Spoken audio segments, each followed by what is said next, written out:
Oh, I hope I tagged you. In the building. There it go. Right there.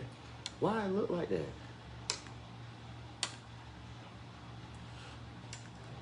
Are we gonna be able to see the comments? Yeah, it'll pop up over here. I'll see on my other laptop it looked different. And it was like it was weird. And then like it kinda like timed out or whatever. We about to get into it. Ooh. Ooh. Hey Archie. I wonder can they hear me? Because I can never tell sometimes. Like I just be because I had it on the speaker at first and I hope let me make sure this speaker. Hey y'all. Say what's up in the chat. Let us know you can hear us. Y'all got y'all drinks. If y'all ain't got no drink, go ahead and pour you up something real quick. Go ahead and pour you up something. It's gonna be juicy. So I'm glad y'all. I'm just gonna give y'all some more time to come on in here. Someone, cause y'all know last time we had a Dear Dad's letter. This was just like the second Dear Dad's letter we done had. I had to read that letter about 4 times. So I'm trying not to read it so many times. I just want to read it one good time. Yes, my crown right here. Yes, Buddha. You think I'm finishing up my crown feach too? I gotta go buy some more tomorrow. Oh, thank you, boo. That's so sweet. Thank you. Hey, Joe. I'm over here trying to make my little cocktail too. I gotta have my backup drink too. Can I have a virgin drink? Oh, I gotta finish making it. You straight? I didn't even make your little drink. Hold on, I gotta make Josh's mocktail. Yeah, I make virgin drinks too, Archie. I'm gonna get you one. Oh, I didn't make your little. Uh-oh, Miss Suggs in the building. Oh, Miss Suggs in here early. Good. We got a therapist. We got a what you do? Mental health. Mental health person. So this is good. This is a good. Miss Suggs say, Josh. We trying to Love teach. that, Bertrand. I'm so proud of you. Keep doing your thing. Oh, thank you, Buddha. I'm trying, man. I'm so stressed. You got to come on, Buddha. Now I'm gonna tell you this. Your lives when you be going off, you need to come up on this mug, and so we can talk about some real shit, and especially in the LGBTQ community. Because I know I just love your insight on things, and I think my people need to hear what you got to say. I feel like I shouldn't be stingy with your lives and be the only one blessed, in my crew to see your lives. Like I think we all should see that. So I would love if you could come on here with me. I'm going to just ask you publicly. You ain't got to answer publicly.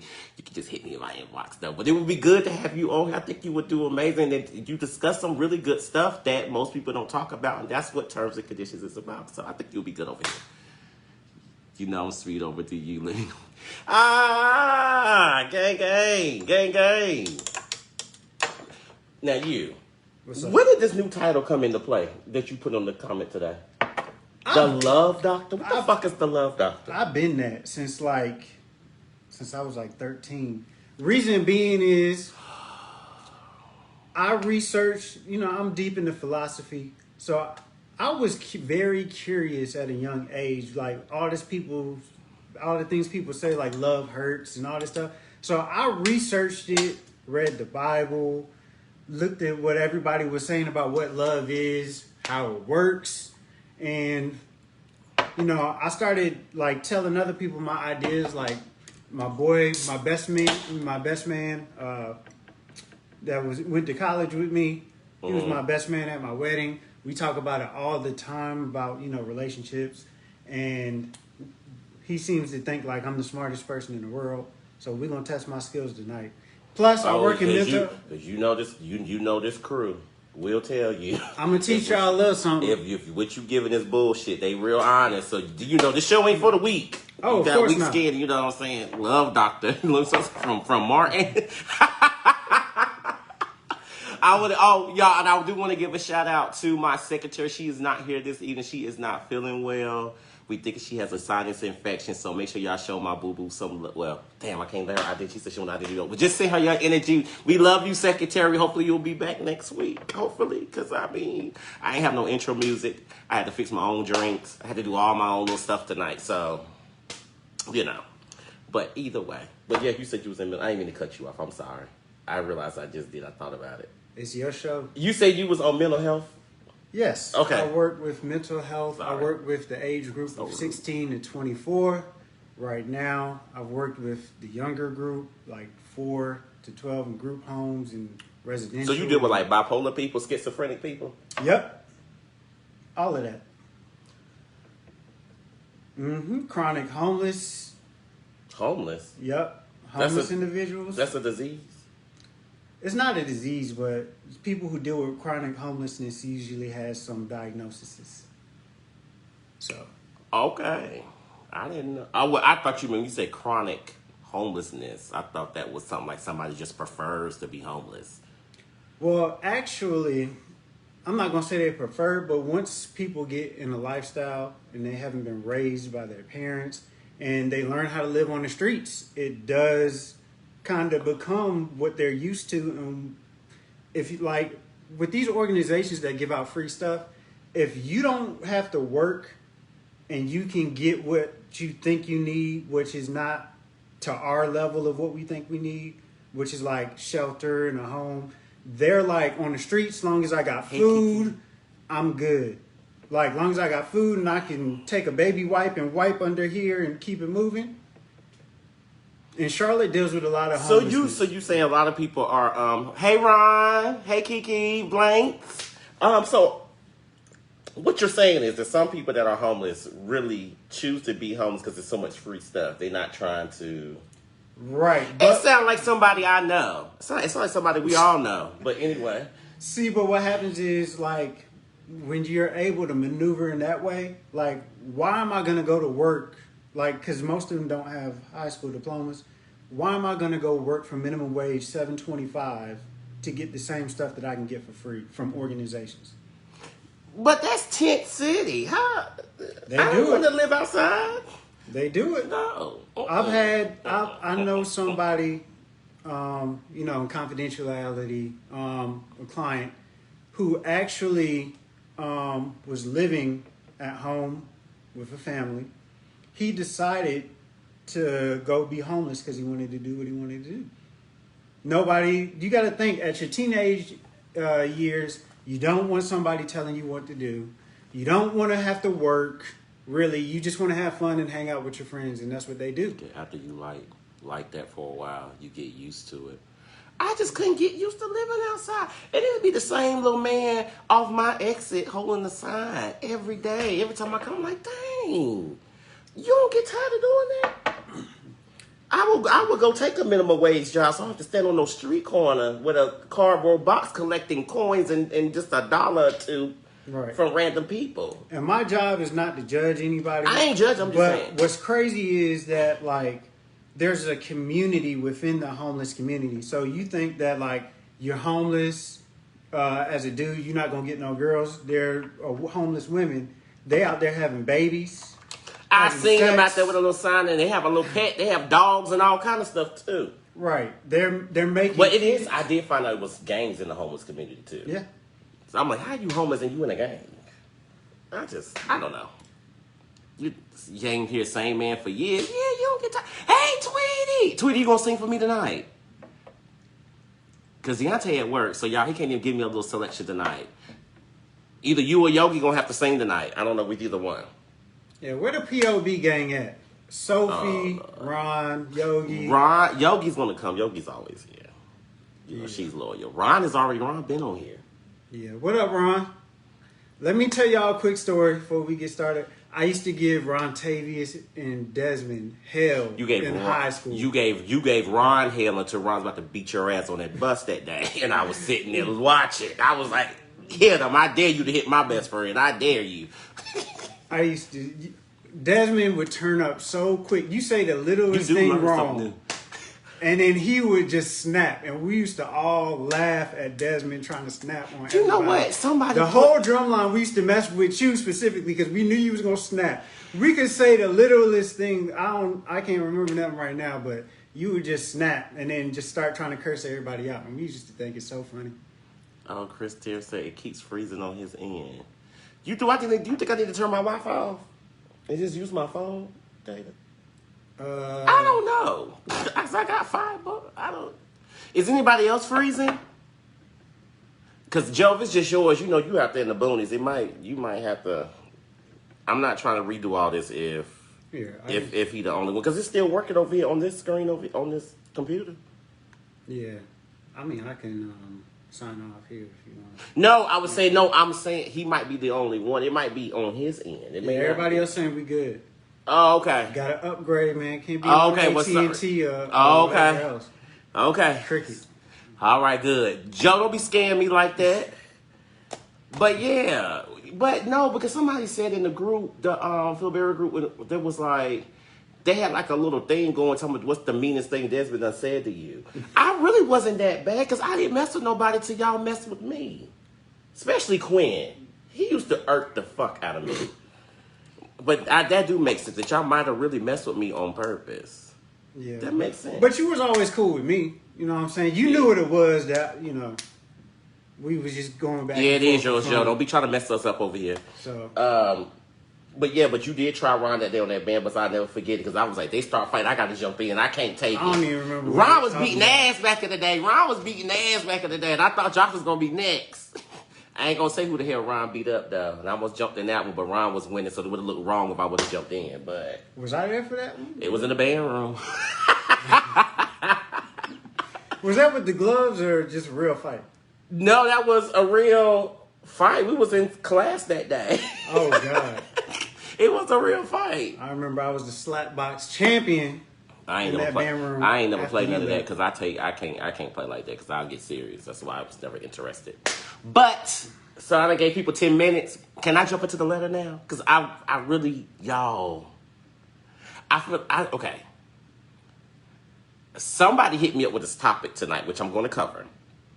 And it was similar, something going on with this letter. And I was like, did you write the letter? It was like, no, I ain't write the letter. I was like, well, who? Because, when y'all email the show email, y'all can send emails from random emails. So I don't even really know who people are. So I try to blacked out or try to take out their email when I'm printing it out because I don't want to let nobody else see their email information. So I really don't know who wrote this letter this time, like for real. The first one I think I kind of knew. Well, I figured out who it was. But this one, I'm kind of at a loss because I don't really... Okay. I guess we can just get into this real quick. Let me just take a sip. We about to pull out this letter. It's about to be a crazy one. And y'all, when people write these letters, they really want y'all to comment because they want to see different perspectives to kind of make the right choice. Y'all know the last Dear Dad's letter, y'all did not agree with what I said. Y'all ate me up. But I hope she kept it a secret because I wouldn't have told him shit. Let's just get into it. How many copies? There's 2 copies in here? It's 3. There's 3 copies. Just like a resume. Got to keep it professional. Just the whole thing? Yep. Oh. Just in case My we needed the extra. email looked a lot longer. Let me get my glasses out so I can read this letter, y'all. Ooh, it's real tiny. It's real tiny, real tiny. Yeah, y'all, Ron was beating ass. Okay, let's see. And the boy he beat up was like 6'2", 6'3". So we both was looking up to him, and his best friend was that same height too. And I went, when the bell rang, I went to his best friend. Yeah, your friend got beat up. What the fuck you gonna do? Because my adrenaline was pumping. Okay. So this is the Dear Dad's letter. It says, Dear Daz, I am writing in because I could not imagine coming on the show and talking about my situation. I am interested in seeing what you think I should do in my situation. I was in love with my ex-girlfriend for about 3 years. Well, she became pregnant and didn't know she was pregnant until she was 5 months. That's when she had to break the news to me. I had no idea she was stepping out on the relationship until this point. We even lived together. At that point, I ended the relationship and was devastated. I couldn't fight her because she was with child. I really wanted to harm her as a person. But once I moved out and left her in the apartment, I suffered from depression and anxiety. I came out to my family while dating her. I never brought a woman around my close friends and family before. This is why I think it's a woman. Yeah, I think it is too. That heartbreak you spoke on last week was exactly how I felt. I felt I had nothing because she was my everything. I was always loyal to her in that relationship. I didn't want anyone else. I actually was happy with her. I've never felt happiness like that with anyone, not even ex-boyfriends or the father of my child. Recently, a year and a half of being single and not dating anyone, I have met someone new. This is the first time I am actually dating since that relationship has split, I'm guessing. This new girl seems quite cool, and I do enjoy our vibe and conversation, but we're still getting to know each other. I have no complaints with her. The ex-girlfriend reached out to me a day before Valentine's Day to sit down and talk if I can meet up with her because she would like to speak to me face to face. It did take me a week or so to respond. I wanted to have mind and thoughts clear before I responded to her. Once I reached out and scheduled the sit down with her, she began to text me more and more, and I had to get her to understand we would speak in person because I did have questions I needed answered, just for my closure. Well, I get to the scheduled dinner. She was so excited to see me. She hugged me and hugged me, immediately still apologizing about the whole ordeal our relationship went through. I can't even lie. I really did miss her. I love this woman with all my heart. I saw my future in her eyes when we were together. We proceeded to sit down and order our food and drinks. Then we began to dissect the relationship on why she was doing what she was doing behind my back. She explained that I was her first girlfriend ever in life, and when she would go hang out with friends and stuff, it was awkward for her because they were so used to pulling niggas together. She will always accept drinks from guys when she is out with her girls, but nothing usually didn't happen. It was one guy who caught her eye that she actually found really attractive to her. They began to chat more and more and drink more and more. She said this usually doesn't happen any other time, and this was an isolated incident where she ended up fucking the father of her child that same night before she came home to me. She admitted even though she was tipsy, she was fully aware of what she did. She said alcohol had nothing to do with the choice she made that night, and it was completely wrong, and I did not deserve it. She admits she's only fucked the father of her child once, and even now she had to get a DNA test to prove her son was by this man. She never wanted to be with him, but she did have a weak moment and cheated on me. She claims this was the only time she stepped out on the relationship, which I think is bullshit. And that's my own monologue. I do think it's bullshit. Where was I? I forgot where I was. Usually don't. Okay.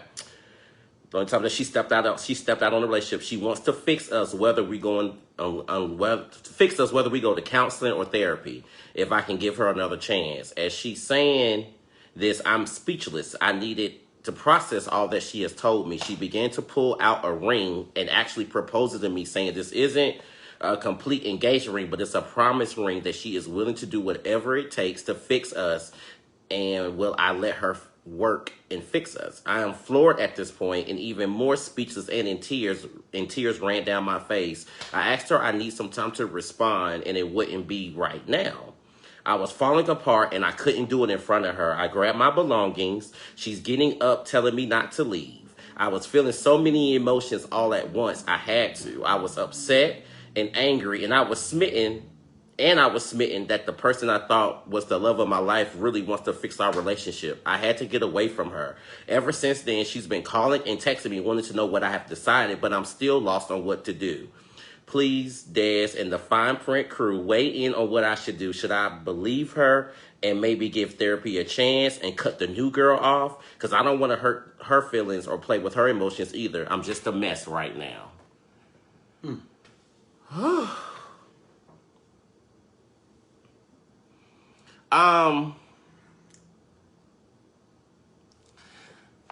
Raven says, because she only slept with him once, so he suspected wasn't his, I guess. Honey, these letters need to be broken down. Okay, Yogi. So this is what I'm thinking. I think it's bullshit because I feel like if you fuck a random man and get pregnant, and you even know you was 5 months and you living at home with your girlfriend, I would have killed her and that damn baby. Knowing me, in my rage. Like, that's why I think it's bullshit. Child, I'm confused. This is too much to process. So the simplest form I could think of, to put it simple, she met the love of her life. She came out to her family with this girl, and she was really happy. Miss Suggs said, dang, I missed her. Miss Suggs, I can't reread. If I reread, I'm gonna wait a little bit more for some to go over this first. Woo, Father, can you hear me? We need your love today. um, and you were aware what you were doing. Yeah, she did say that. She did say she was aware of what she was doing. Yeah, thank you, Roger. It do seem like a messy situation. Why everyone that writes a letter end up with the baby? Well, it wasn't her. It was her girlfriend. The love of her life. So pretty much she came home and found out the girl was pregnant. Like, I wouldn't even know. I do believe the depression and anxiety. I could understand that. If you came out to your family, which you've never brought a girl around before, you never, even explain this to your family, and you bring somebody in and say, hey, this is the love of my life. You hanging your star on this person, and they humiliate you and still fucking miss. So maybe the girlfriend's bisexual then. I think they both are. Okay.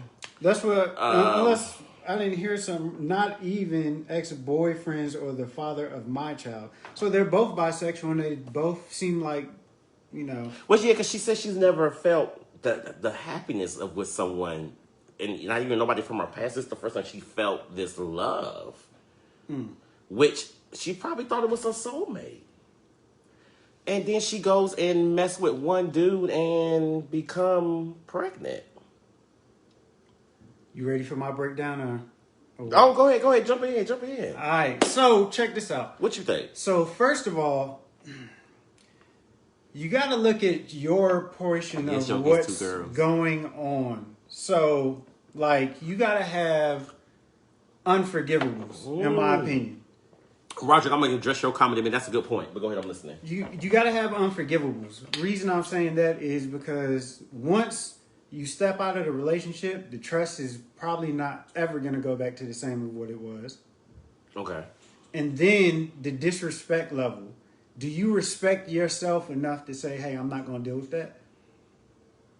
Yeah, it's kind of what Roderick said. Like, he was saying, stay with the new girl because she's going to hate the baby and have to deal with the baby father. Like, that's a lot of baggage you asking this girl to work out with her. Oh, yeah. And y'all already live together, so if she said the father of her child, I want to do the girl child lives with her, and she had to disrupt her home in front of her child. I'm still stuck on the girlfriend cheated and came back pregnant. I didn't hear nothing else after that. Josh was like a bishop today. Oh, Yogi, maybe she wanted a baby. But that's something that you should be able to talk to your partner about because there's plenty of lesbian couples who have children. It's plenty of them. And that's so you don't have to sneak, I don't think, to even try to have a baby. And then it's like I got to read back through this letter. She said, didn't know she was Sometimes pregnant. You just have to let go. 5 I think months.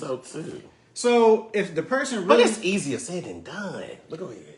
I'm going to say this. If you're in a committed relationship and the person really respects you and you made a mistake, you would come out and say it right away.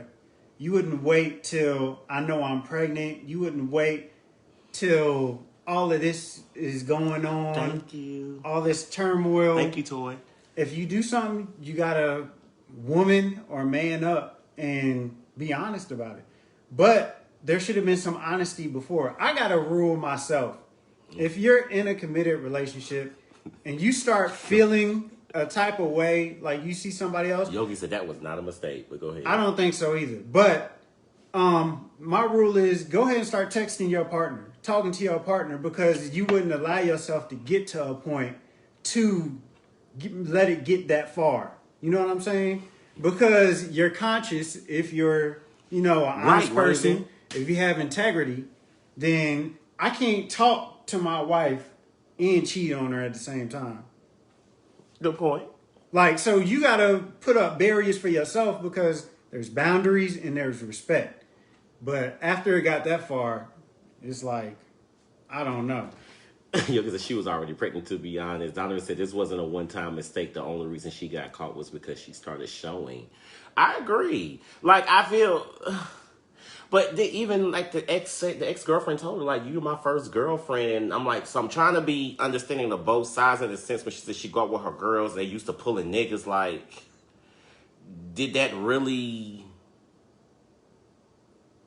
play a part in why she did what she did? Because she was in this zone of, you know, I've been cheated on before in that way. Me personally, I have.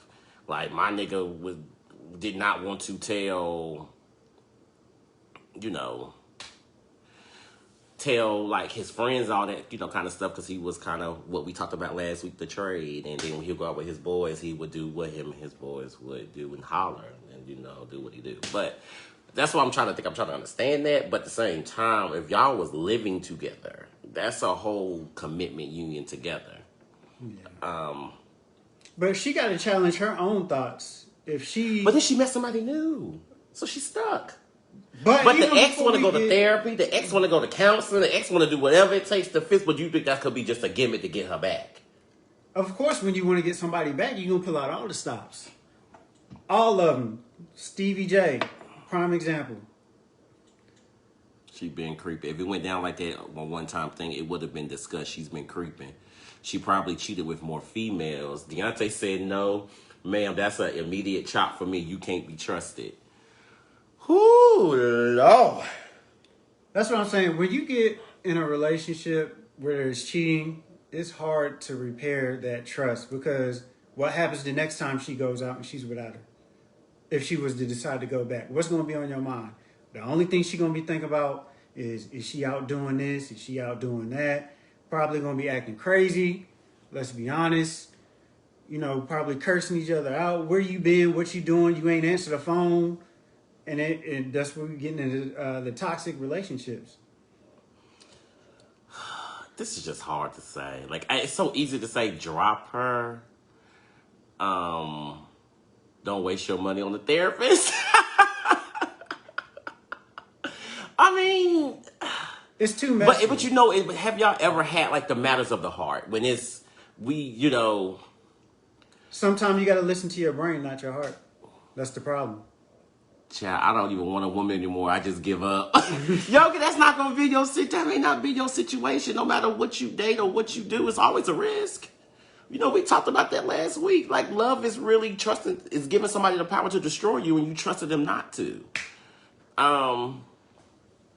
That girl just wants ain't worth going back to. Okay, Raven. So Raven saying no. A lot of y'all saying no. But she fucking the love of her life. Like, that is hard. I had to leave the love of my life before too, and that was difficult. That was really, really difficult. Like, because they have like I said, you give them the power to destroy you, and they kind of can pull. They have this access to you to pull at your heartstrings until you're really completely over them. So, but the fact that she's stuck to me tells me she's not over her.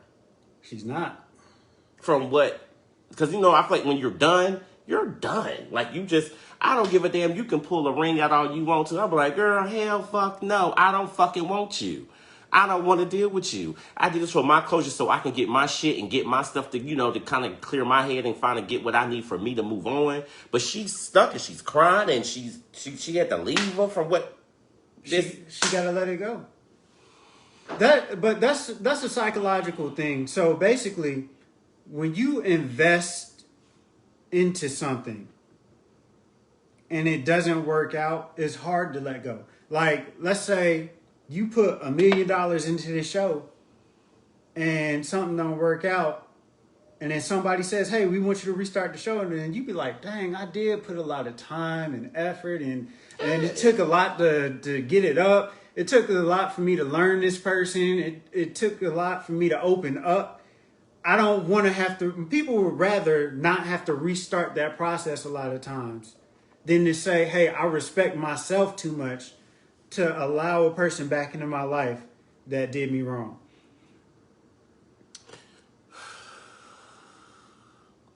I can't. I'm on both sides. Because I just feel like I do realize people do make mistakes. I do. But I think I would feel better about the situation if, like, we all feel like it's probably more. I think if the ex-girlfriend be more honest and just put everything on the table, I think you need to get all that information to really make your decision. I wouldn't say cut the girl off the new girl off yet either, because you have to make up the decision starts with her, as far as what she wants. I'm gonna bring something else in the conversation. So, what is relationships built off? Trust and communication. Communication. So, to have trust, you have to have what? I'm putting you on the spot. I know. I'm trying to see what you want. I'm trying to figure out what you want me to say. You have to have honesty. Oh yeah. So, with honesty, everything else falls into place anyway. right. So she was having feeling for guys, even though she's supposed to be now, I guess. Well, I can't say feelings for guys because she said the ex-girlfriend told her, like, I just normally get drinks from them. Like, nothing never really usually happens. But what's gonna happen? Like, let's just say hypothetically, she gets back. She has to now deal with that guy that she slept with because they got a baby together. Right. So what's going to stop it from happening again, or for you to be feeling a type of way on one day and you picking up the baby, because this happens a lot with baby mothers and fathers. You think so? Yeah, that's what y'all talked about it on another show. Yeah, I did talk about it, but I'll be moms saying and baby dads are more prone to sleep with each other again. I don't agree. I still don't after they agree with separate. that. I don't agree with that. It happens. It happens a lot. All it takes is one moment for them to get weak and think about all the good times. And you remember, baby, you remember when we was at the beach this one time when we first fell in love, and if a female is not is easily manipulated based on her feelings, if she hasn't eradicated all the feelings for that guy, he'll sneak his way back in and they'll sleep together again. Happens a lot. I don't know if it happens a lot because not gonna say most, but it's a lot of situations where I feel like baby daddies, the whole thing, a lot of times. So you think a lot of baby mamas be upset with baby daddies and they still be fucking them? Yeah, they do. The toxic relationship. I'm gonna give you a key to that. So when a relationship separated, you know what I'm saying, and it was bad, most of the time the baby mama would be like, I just want him to do right. You just want to help take care of the child. So all the guy has to do is for a moment show that he's gonna do right, take care of the child. Hey, we can be a family again. And then they start feeling a type of way, and then they end up back in the bed together. Then he start doing wrong again. He sleep with another girl. He get caught, and it's back to the same thing. But I know a lot of women who do not want nothing to do with their baby daddy at all. Like, at all. They want them really. Oh, I'm back. What happened? They're trying to cut us off. Did somebody report me? Raven said me, Yogi. Yeah, like they want them to help, but oh my God, I'm just gonna cut this off. No. Just to make sure. I need to see this so I can see. Okay. I get it back. The ex-girlfriend is not being honest with herself first. She should have discussed that what'd I do? I don't know what I did. Okay, let me see. Donovan said the girlfriend is not being honest with herself first. She should have discussed that she was still like men and could have dealt with that early and probably would have avoided the cheating. I thought it was my phone acting up. No, I think somebody reported me. Yeah, that's what Maybe the ex-girlfriend was watching and realized that, these bitches talking about me. But I do like Yogi and Raven, like there are people, like those are two examples I know for, without a shadow of a doubt, they do want the baby fathers to help with their kids, but they don't want to be back in the bed with them. They don't want to give that another chance. So I'm like, I'm kind of stuck in the middle between the two. So it's not 100%. So I would say maybe 70% and then 30%. 30% is the ones who won't. Because most of all, if you was in a toxic relationship, a relationship is a mirror, right? Okay. So usually, if you like that, I've been saying that too. I like that. If you was in a toxic relationship, that means there was something broken inside of you. If there is something broken inside of you, that means you're not fully developed and don't have that strength to be able to say, "Hey, I don't need this person to fulfill when I'm lonely." Because that's what happens. The baby mama's usually lonely. Yeah, when you be feeling vulnerable. Exactly. So they haven't developed themselves or healed enough to be able to say, "Hey, I I don't need to be involved with this person at all. I understand that they're gonna do what they're gonna do. I'm not gonna get involved with that. So, your ultimate decision for her, helping her since you're here, is for her to Move on. not even go to therapy, not even try to see. First of all, I would say she need to go to therapy for herself because she needs to figure out what she really wants. Does she want to be in a relationship with a man? Does she want to be in a relationship with a woman? I think it's a woman because she said in the letter that this is the happiest she's ever felt. She's never felt this way about anybody. But that can be toxic though, because I know. Josh, you're right. your You get on my feelings- nerves. Right. Your feelings are not always right. And I say that a lot to a lot of different people. Just because something feels good doesn't mean it is good. Oh my God, shut up. I'm on here preaching. Let me go. Oh, you get on my nerves because you're right. It's getting on my nerves. Because sometimes it be so good. You know what somebody taught me? They said if something is something that good to you, it's something that good to you, it can't be good for you. Right. Oh, Or God. it's too good to be true. Oh. If everything is right, if everything is good, if it's I the done best been thing you ever there. experienced, I done been there. might be too good to be true. But that's what we was going to talk about anyway, toxic relationships. That is a key component of a toxic relationship. Because why do we why do we choose well, I guess you just answered it when you said that I'm going to give you some more it feels components. good. It feels good. And the best feeling relationships, it was a toxic situation for me. For me, my testimony, I'm going to talk about me, you know. Ooh. So with toxic relationships, usually there are certain components to it. So, and I'm going to speak from like kind of the standpoint that I'm more knowledgeable about. So like, let's say Raven, no. the bad guy and the good girl, right? It's a thrill, right?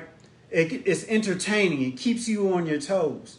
But what you don't realize is in the moment that there's always some components to a negative relationship that end up being toxic. There's either verbal abuse, physical abuse. Yeah, I'm right. You know, you're not able to communicate with that person. What I mean by that, like, they always want to shut down the conversation. If it's something that they don't want to hear, you're not able to be honest with each other. If you're scared to communicate with your partner, then there's something wrong because you're supposed to be able to be your most vulnerable with your partner. Yeah. So just like if she could have said, "Hey, I'm having these feelings. Let me talk to my partner about it," and they were honest about it, the situation may still have happened, but because it happened and she was honest about it, then the other party could have respected it more than just what happened. Because it's like stuff happened behind your back. London said she's going to end up staying, especially since she wrote this letter. If she was serious about moving on, she would have said, fuck it, and moved on. Oh, my God. Think about it. Kiki said, think about it. We get caught up in people who fill a void, and we put the love and comfort in it without looking to see if that person is even worthy. That's facts. That's what you just described. My whole toxic situation that I had going on.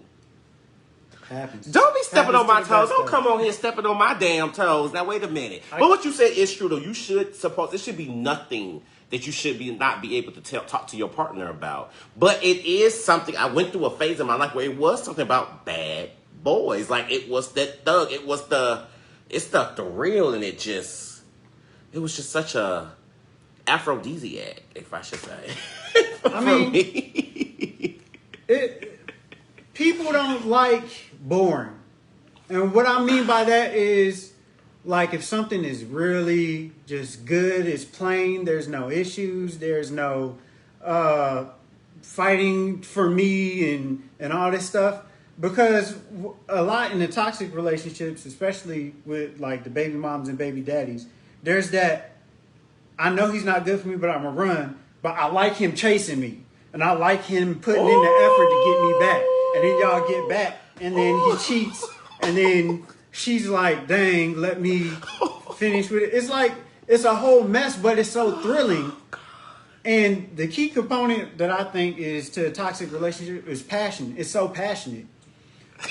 Makeup sex is Oh, it's the best. It's the best. It be so passionate. but y'all gotta think to yourselves, if we're always having makeup sex, that means there's always something wrong. Is this really healthy for me? Oh God, Josh, shut the hell up. Is it healthy for me? Oh, I'm delivered from it. Jaleesa, I'm delivered from thugs. Child, I am. I really am, Jaleesa. But, oh God, that's why I was in my life. I was a dumb bitch for a while. Right. There's got to be that right combination of the heart and the brain. Because your heart following it too much and ignoring the brain, you can be pulled down to a place where you don't want to be. But I also feel, you know, with me, like I had to learn, like I'm supposed to feel safe at all times. Like, Right. you know, but it is a thrill. But I don't think not being a thug is boring. I think it's so many other things that you can look for, other things that you can do that, you know, you can still feel safe and protected with somebody that's a masculine, regular person, and you can still have fun. You ain't got to worry about getting pulled over in the car. You're going to find but 2 kilos in the car and all that mess. You know, you know. But it is easier said than done, though. Right. And I know this situation is probably really hard for her. Like, it is, I've been in a place where I had to really, hey, Anthony! Raven said, right, neither woman has found herself, because if you like both genders, just say that. Well, I mean, it's okay for them to be bisexual. I don't say as long as they commit to each other, I think it's fine. But, I forgot my train of thought, that comment threw me off. Oh, yeah, but you can still be fun and have fun with a masculine male. Like, you know, or masculine or regular everyday person. Like I said, you don't have to worry about getting pulled over with drugs in the car or none of that other stuff. And it still can be fun. I think every relationship is going to be different anyway because there's 2 different people in it. It's going to be 2 different dynamics anyway. You have to really learn that person. That person really has to learn you. Hey, Ashley. Y'all make sure y'all share this because this is good tonight. Share this. Share this. This is going to help some people. Dropping knowledge. I need 10 of y'all to share this right now so people can see this joint. We're going to use this baby testimony to help all of us because it done stepped on my toes tonight and I was about to cuss you out because I ain't like that. You was talking about me for a second. I ain't like it. But it is hard. It is. Oh, that's what I was saying. It's easier said than done. Like, you could want to really be done with someone or be stuck in a situation. It's like, I know this nigga be fucking up, but he could really mean it this time. I think that's what be the voice in your head. Like, he could really mean it this time. And it was because you really want him to mean it. You really want him to get it together. You really want him. And he's saying all this stuff. You're like, okay, maybe I'll give this another chance. Maybe I'll try it one more time because he's never talked like this before. He's never took it as serious as far as, like, let's go to therapy, let's really do the work, let's really figure it out. And see, that's what pulls on your heartstrings because in the beginning, it was the potential most of the time that attracted you to that person. And when they mess up and they come back, it's like, okay, I'm seeing that potential again for it to be everything I ever wanted from the beginning. So you give it another chance when you probably shouldn't have in the first place. So my advice to people who's in that situation, you have to remove your emotions from the situation. You got to take space to yourself. You got to get to a point to where you can think logically with just your thoughts. Take emotion out of it. Because if I explain your situation to you, but to somebody else, 9 times out of 10, you probably be like, nah, you don't need to be with that person. You don't need to do that. Leave them alone. But because it's you and your heart is in it, you can't separate yourself from the situation to be able to say, hey, this is not healthy for me. I just know it took me to get sick and tired of being sick and tired. Like, it really did. But it's hard when they pull at your heartstrings and you really genuine. You can be the healthy person in a relationship. You can be the one that's genuine. You can be the one that's, I'm going to be loyal. I'm going to love you. I ain't even going to do nothing crazy to you. I'm here to support you. I'm trying to be the best partner I can be. And you just shit me. And it's just like, damn, I loved you. I really loved you. I'm going to tell you something else, though. you can be the healthy one, but you can also have a codependency. Oh, So you better stop stepping. so what that He came means here to comfort me is tonight. for certain relationships, like there are certain people who are naturally helpers, naturally givers.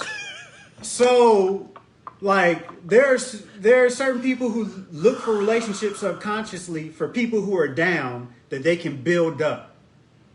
And it's like I can help you get to where you need to be. I know you can be this great person. I know you can if you just had the help that you needed, if you just had the love you needed, I can get you to where you need to be.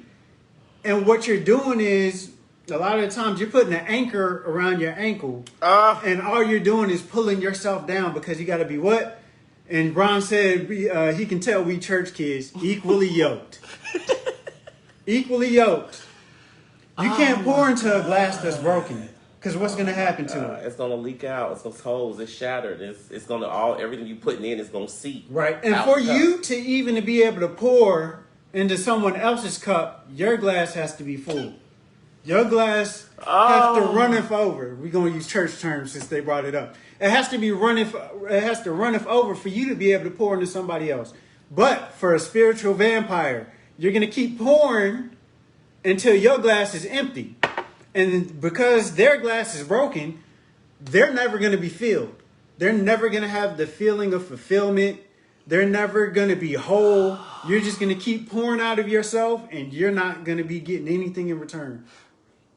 You are 1,000% correct. I took my shoes off because if you gonna step on, I'm just gonna give you my feet for you just to step on. Because you gonna step on. I mean, damn. Because that goes for friendships too, though.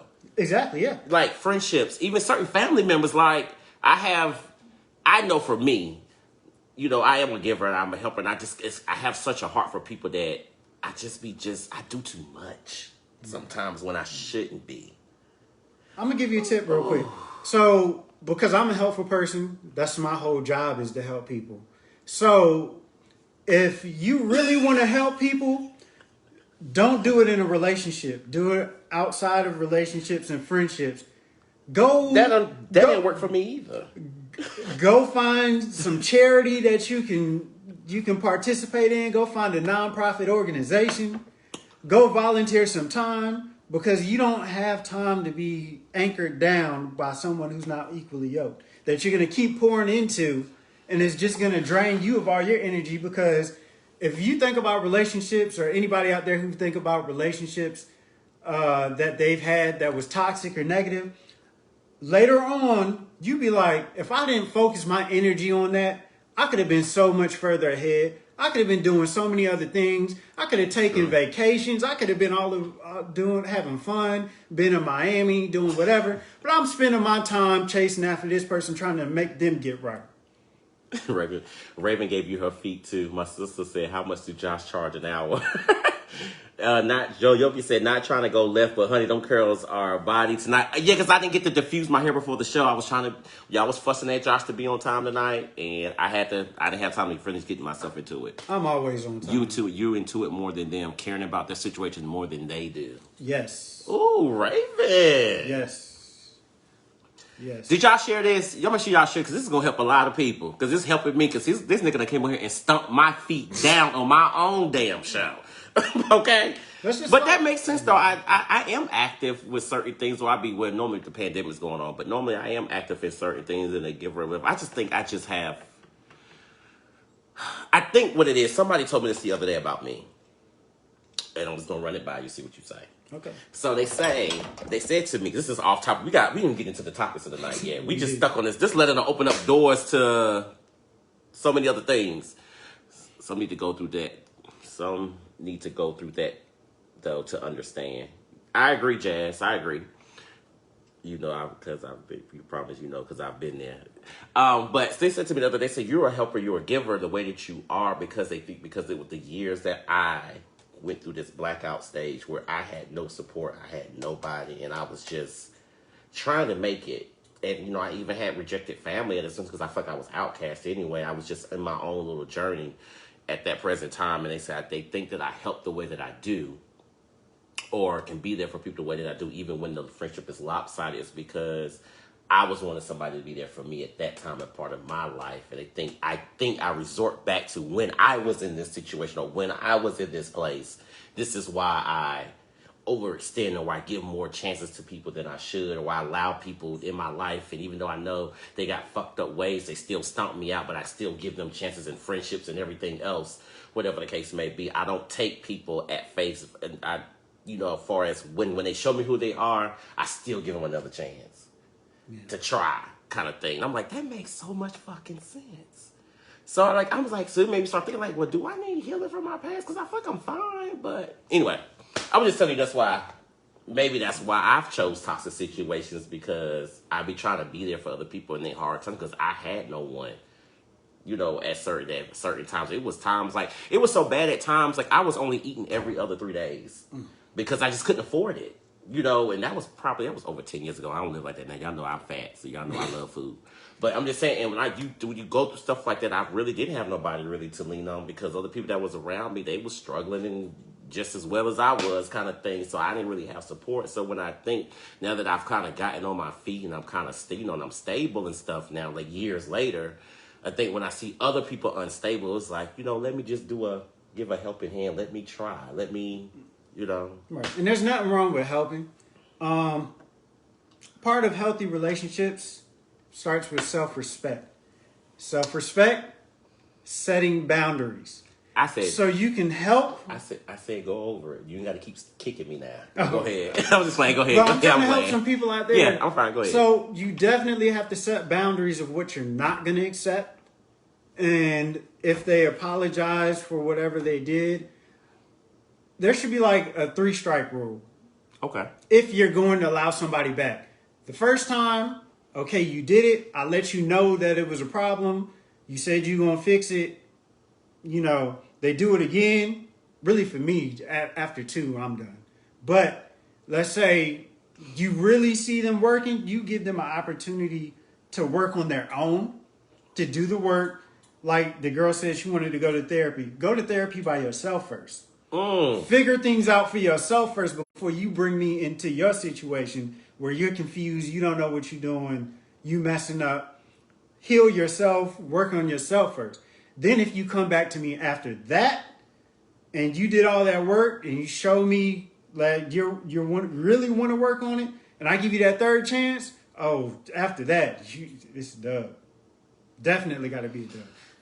3 strikes you did. Pride kept that to yourself.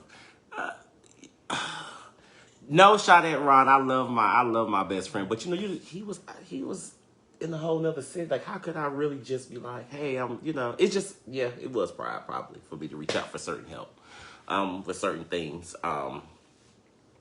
Josh, I forgot I just want to give you an offering. You done came in and preached into my life. It might be the glasses. Do I need to do the Cash App on the Oh my Cash God. App on the screen? You done preached onto me today. You made me understand this wasn't supposed to be about me.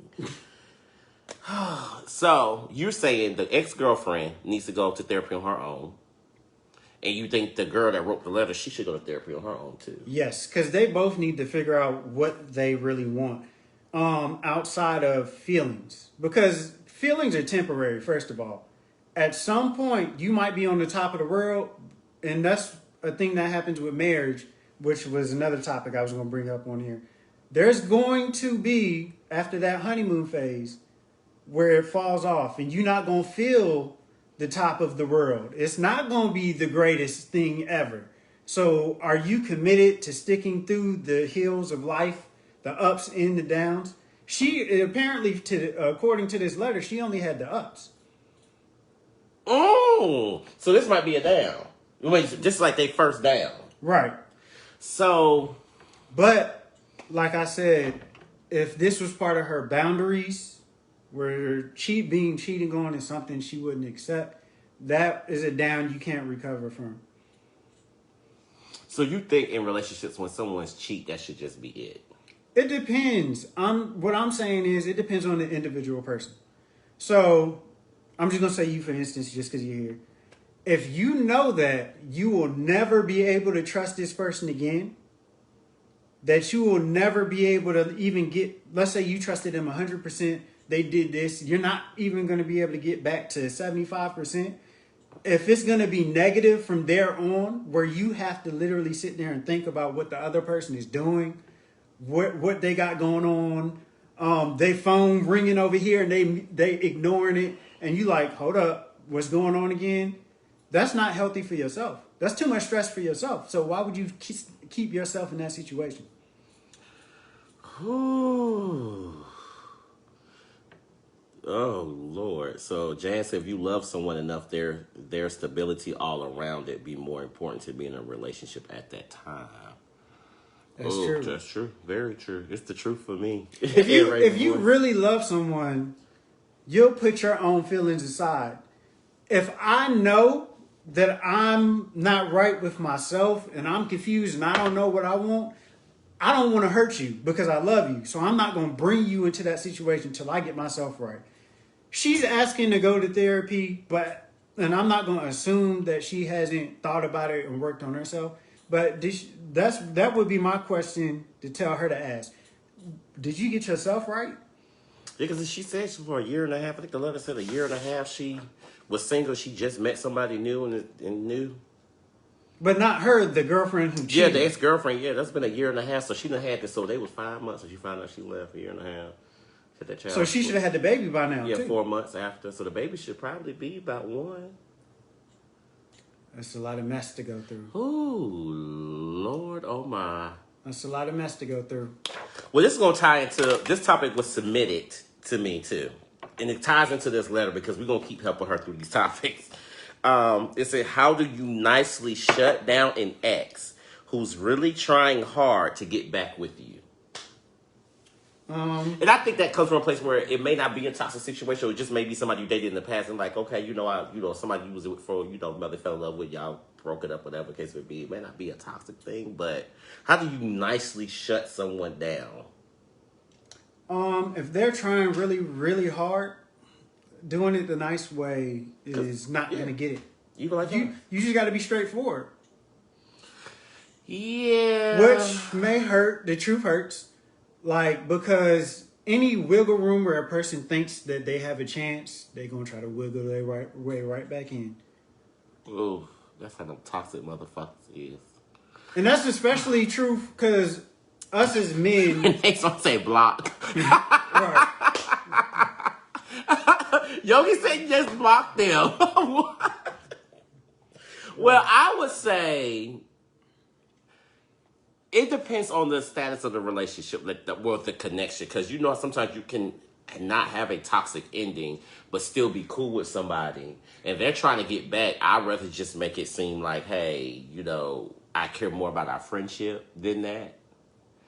But that's not going to work. I'm going to tell you why. Because if she's already trying to get back, those feelings won't go away. You can't be around somebody you have feelings for. At all. Nope.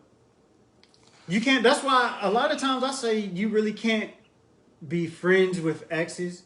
Now, that's not anything that I say is not going to be 100% of the time, but most of the time there's going to be feelings that come back at certain points, and you're going to be like, "Oh, we're cool. Maybe, I'm lonely on a Friday night. Maybe, just maybe, we might be able to work something out. Maybe we try it again." It always happens. I say 90% of the time. So, okay, I get what you're saying. I get it. I don't be wanting to hurt people's feelings. I don't come for nobody till you come for me. So I try to be nice, but I would try to be nice as possible with it because I don't want to hurt anybody. It's not a good feeling when you do hurt someone. It's not a. Right, but y'all still screaming block. Oh, you will then become friends with benefits. So check this out. I got a question for you. Oh, Lord, I'm scared.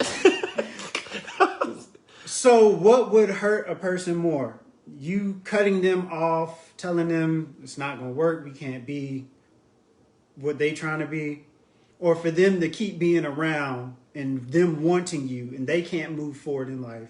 They can't move on. And it's like you dangling the carrot in front of them like, I'm still here. Oh, my God. I'm still here, but you can't touch me. You can't be in my space like that. We can be cool, but they're still having those feelings. What hurts more? Something you can't have, or just being able to cut off and move on? You would block them even if they didn't end, even if it didn't end toxic. Me? So it's about me for myself. So I need to move forward also, right? I He can't said, "Don't waste I, my I time." can't bring another girl in front of a girl who wants to still be with me. You see what I'm saying? So that means neither of y'all can move on. But what if they agreed to the friend? Like, okay, I understand that. Like, we could be cool, but you may not have to be best friends, but just or is that leaving it too open ended? I feel like it's hard to be genuine saying that. And what I mean by that is a lot of people break up saying, "Hey, let's just be friends." So either Yeah, I use that before. they're I use that a you, lot. yeah, you say that, but you're really not going to be friends. And what I mean by that is you're really cutting them off and you moving on, but you trying to be nice about it. You're saying, "Let's just be friends," or the other person may say, "Let's just be friends," but they got somebody else they messing with and they want to keep you around just in case they want you later on, because they feel like they can get something better. So they want you to be their friend just so they can hold you on the side. That happens a lot too. Oh, Kiki blanks. Go back up to hers. She said pulling. She said it's pulling them along. My son, goddad, had those feelings for me, but I let him know it wouldn't and couldn't and ain't going to happen. He still tried for 3 years until he got with someone else. Ooh. That's another point brought up. If they still got feelings for you and you're with someone else or you find someone else, isn't that going to hurt them more than just cutting them off? Them having to watch you be with somebody else, knowing that they want you. I'm sick of him tonight, y'all. I'm sick of him. And y'all sharing this. I have never had an episode like this where I don't really have a lot to say. I tried to tell him I was the Y'all love share doctor. this joy. I need people to see this because it's helping me. It is helping me. He was skeptical. I tried to tell him. Oh. So Kiki, you wasn't entertaining them all during the 3 years? Uh-oh. Kiki Blanks, they asking questions, girl. Did you know he had these feelings before making him your child's godfather? Tweety, Kiki, they got questions, girl. You might want to hit that joint on here and answer them if you can. I don't want to make them, y'all too. Y'all know y'all can hit this button and join anytime. We haven't even got into the topics tonight yet, but you can still join on this because I know we just coasting right now. This is just good. It's just natural vibes here. You don't have to show your face. Because I know some of y'all like, I be in the bed. There's I be wanting to get on and say what I gotta say, but I be in the bed. Okay, just have a black screen so we can hear you until I get some work on. I'm trying to get this stuff set up so I can have a dial-in number so y'all don't have to show your face. You know what I'm saying? But in the meantime, yeah. No, he found someone. My ex had to go through that, Josh. Watch me move on. Sometimes. Because they're holding on hope. Well, I want to say this too. I think y'all done ran Kiki Blanks off because she ain't answering none of y'all questions. I was waiting on her to respond. Y'all better not be running off the fine print crew.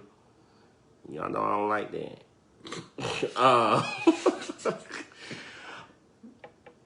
I'm trying to see if she typing or what. Oh, maybe because I told her to come on here. Maybe I done ran her off. I wasn't trying to. I'm not saying you didn't, baby. You just they had questions for you, baby.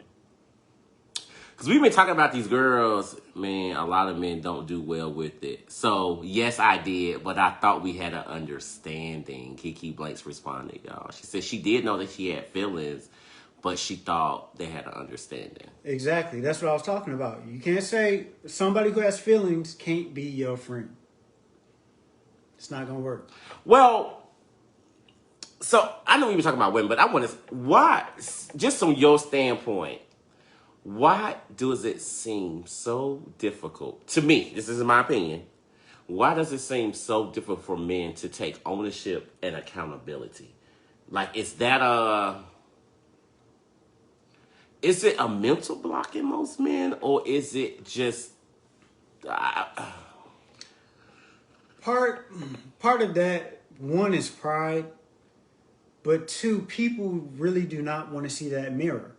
Because for them to take accountability, they got to look in the mirror and say, hey, I was wrong. I did something wrong. Most people like to ignore it and just keep moving. But what's so wrong? What's so hard about saying I was wrong? Like, we're human. We all fuck up. We all fuck up. We all do something sometimes that we have to be like, oh dang, my bad, or whatever.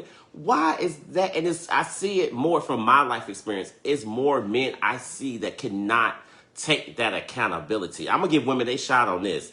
They can own their shit. They do. A lot of women that I've seen in situations, they own what the fuck they've done. Or far as, yeah, I overreacted. Yeah, I cussed that bitch out. I thought that bitch was sleeping with you. Or I thought, whatever. They just go ahead and own it off bucks. Yeah, I'm acting crazy. Yeah, I'm, what the case may be. But niggas, they can't admit when they wrong. I don't understand, like, our men think that they're so superior to the point where they are like, they don't make mistakes or they don't mishandle things. Like, it seems like it's to me, that's how I be feeling like a lot of men got mental health issues. There's a lot to it. You can go even biologically. So, a lot of men, they want to be the leader. They want to be seen as the head. They want to be seen as the top. And any chink in their armor makes them look less than to them. That's why I said it's a pride issue. If I admit that I was wrong, that means I'm flawed.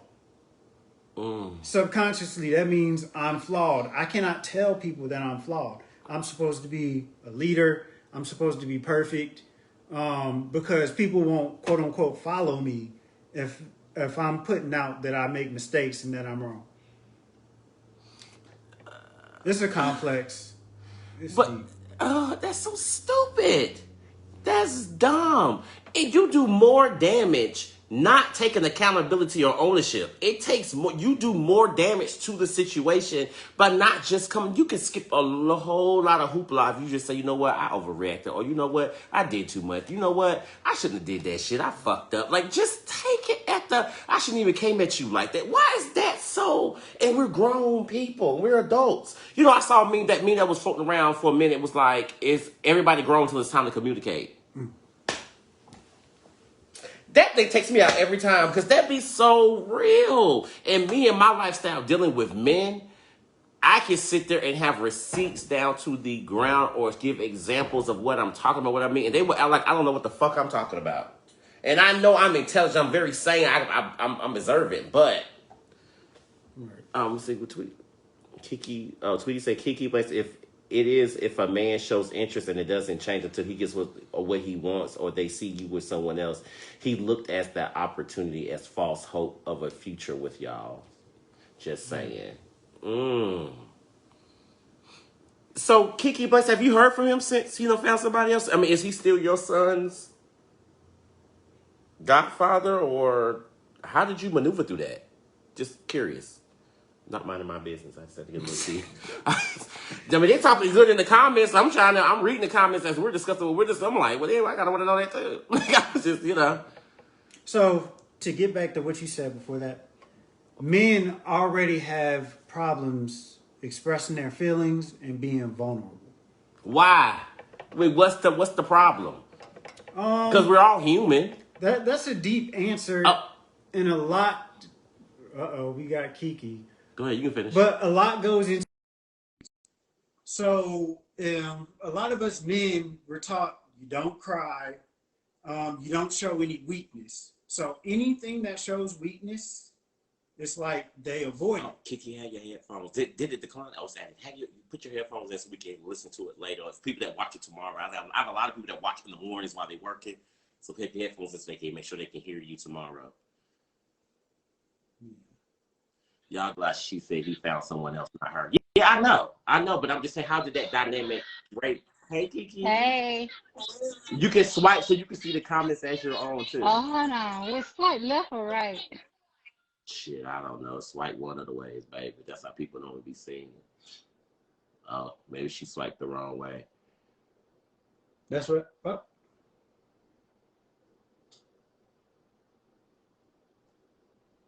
My life did not end. Why is it telling you that it ended? Oh no. What happened? Cause she frozen. I'm still on here. Go on my page. I'm really not live no more. Oh Lord, I don't know how to work that MacBook. Oh, she went away. Are we still here? Oh, we're still here. She got cut off. Oh, I'm like, what happened? It said on here on the. Gotta upgrade your Wi-Fi. Oh, I don't know what happened. I didn't hang up on you, Kiki Blanks. I promise. I didn't. I don't know what. I don't know what happened.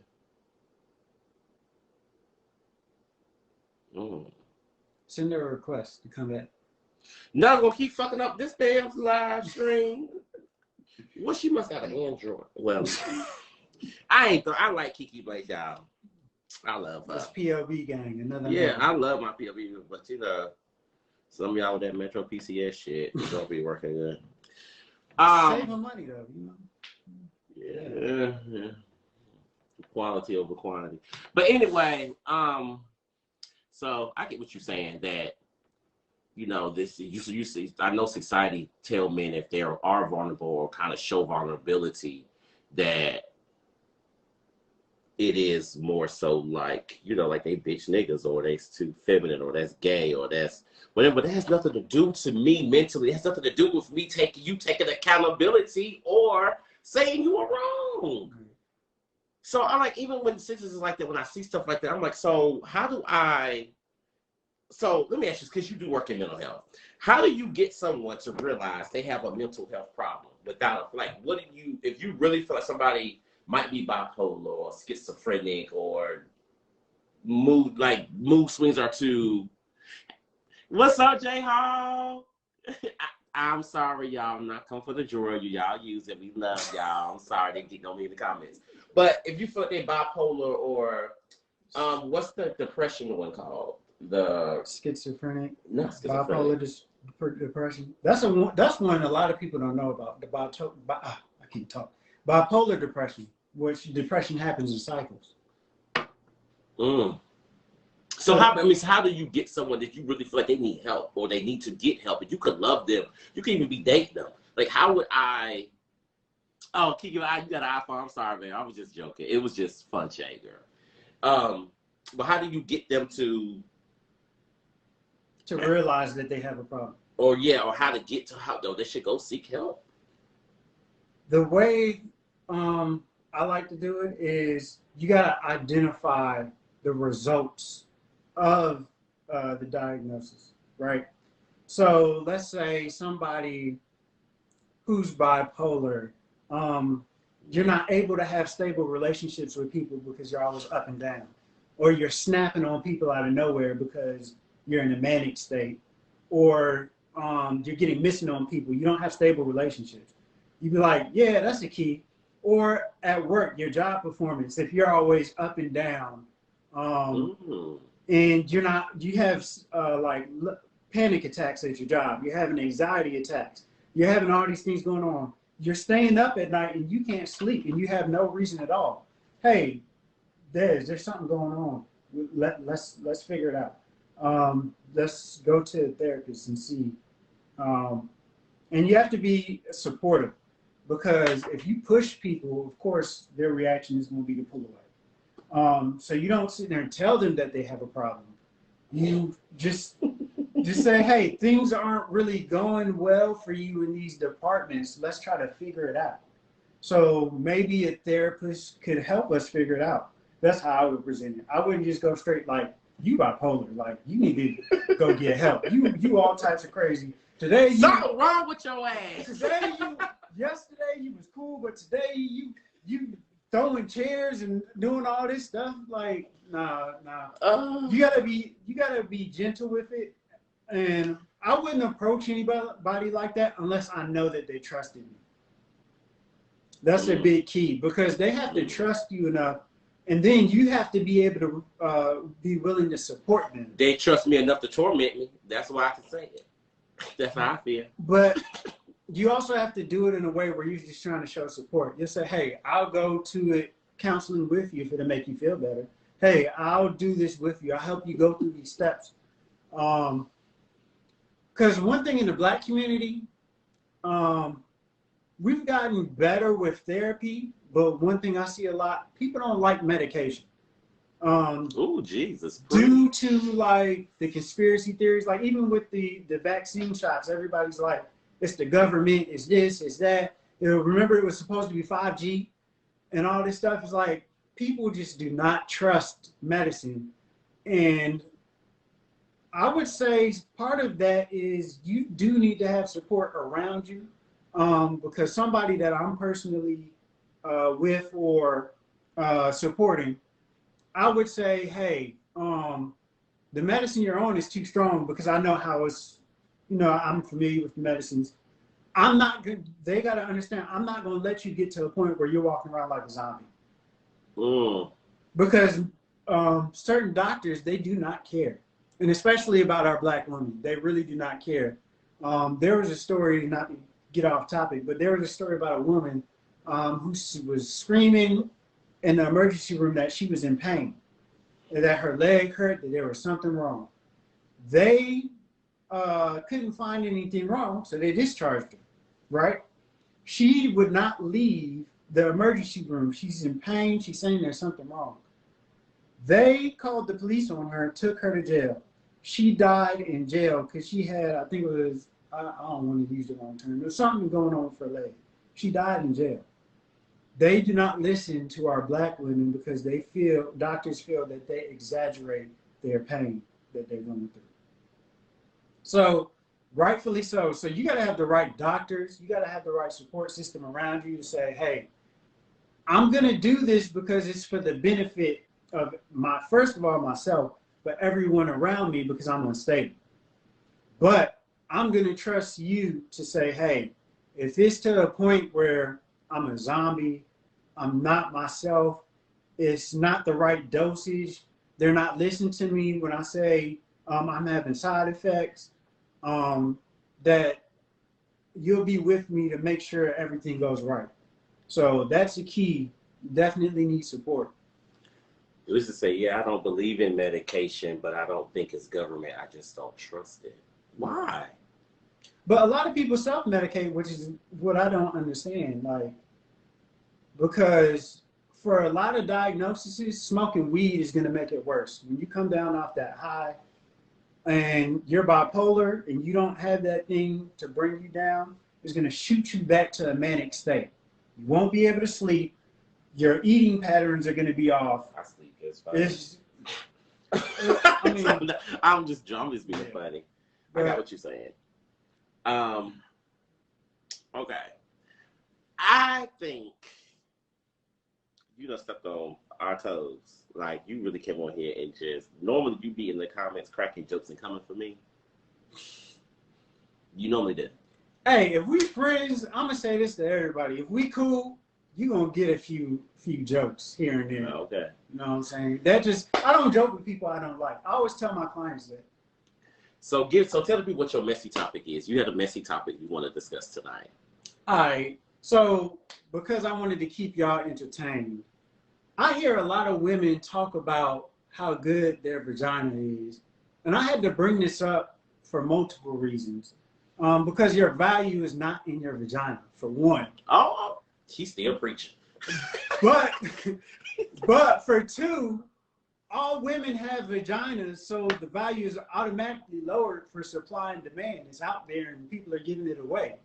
So what is it that makes you think that your vagina is top notch, that it's good? What makes it in your mind that you're going to be able to keep a man with just your vagina?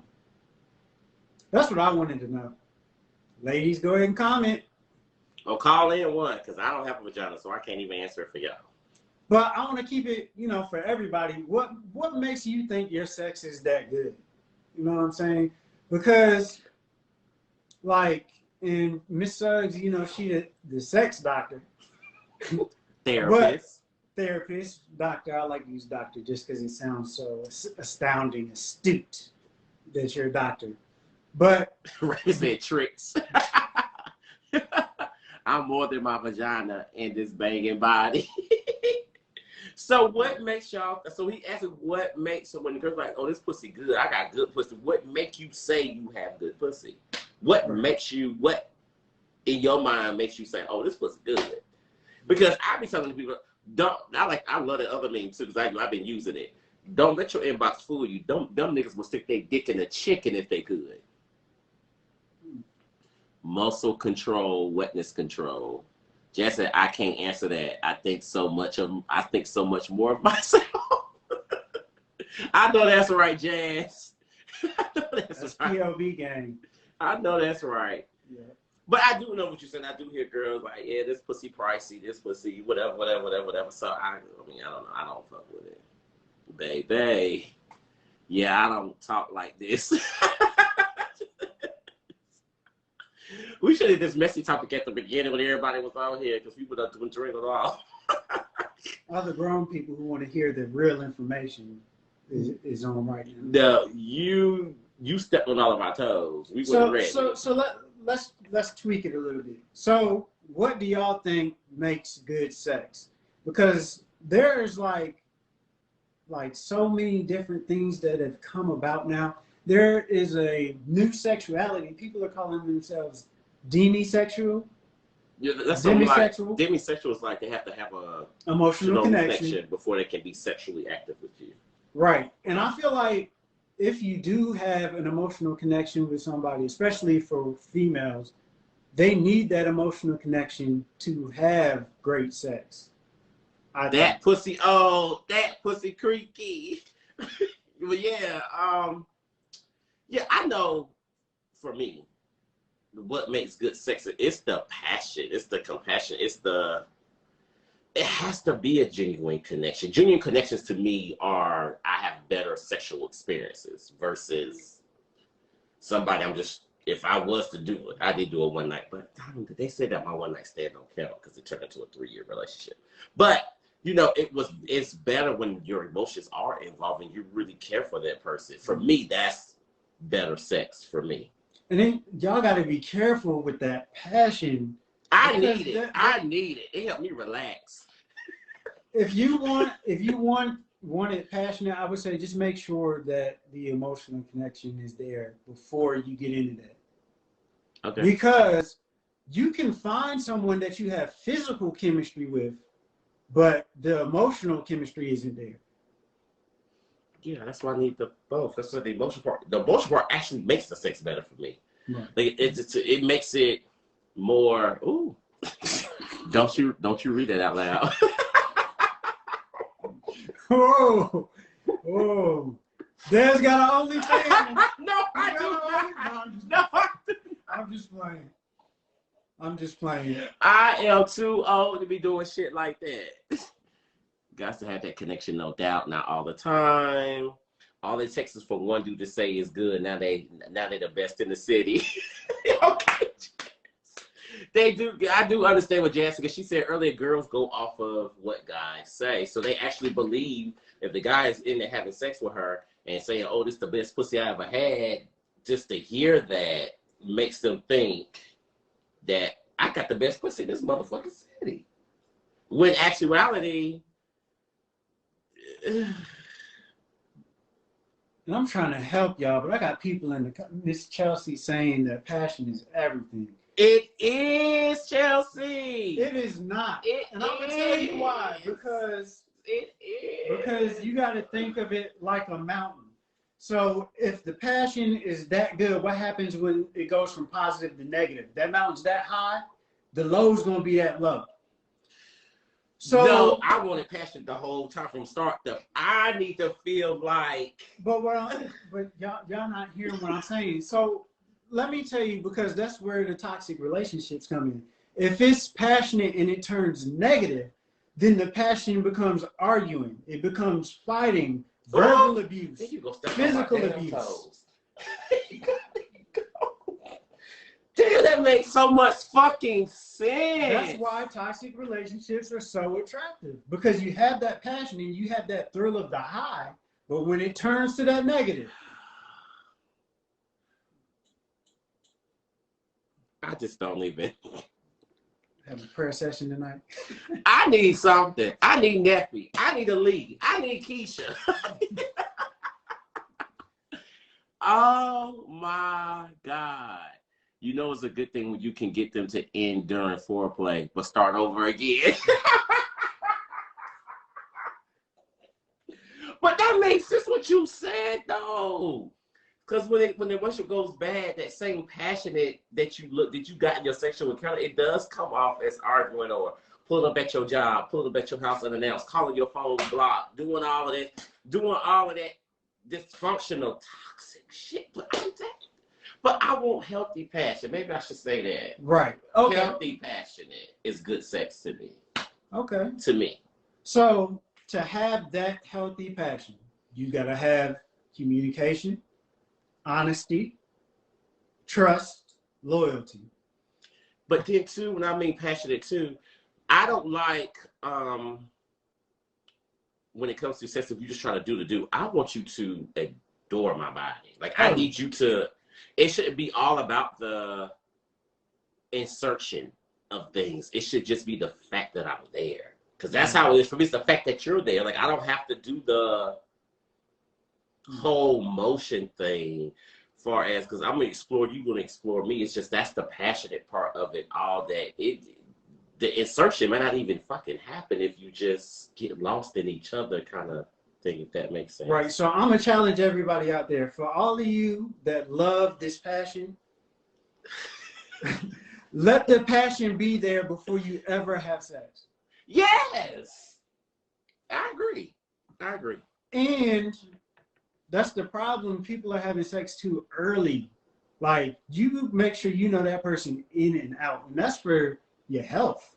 Yeah, STDs too. are out there. STDs are. And then you don't really know a person, like, to really learn a person, I feel like it takes, like, at least 2 years. Because people have to open up, like, think about to all your last relationships, go through all your relationships. You think them people told you all their secrets? You think they told people my secret? No. Do you think they told you all of their secrets? They let you my into last relationship? Just go through all of them that you can think of. Do you think they let you into their most vulnerable spot? Because some of them I can say yes. If they lied to you about a lot of things, I'm gonna tell you no.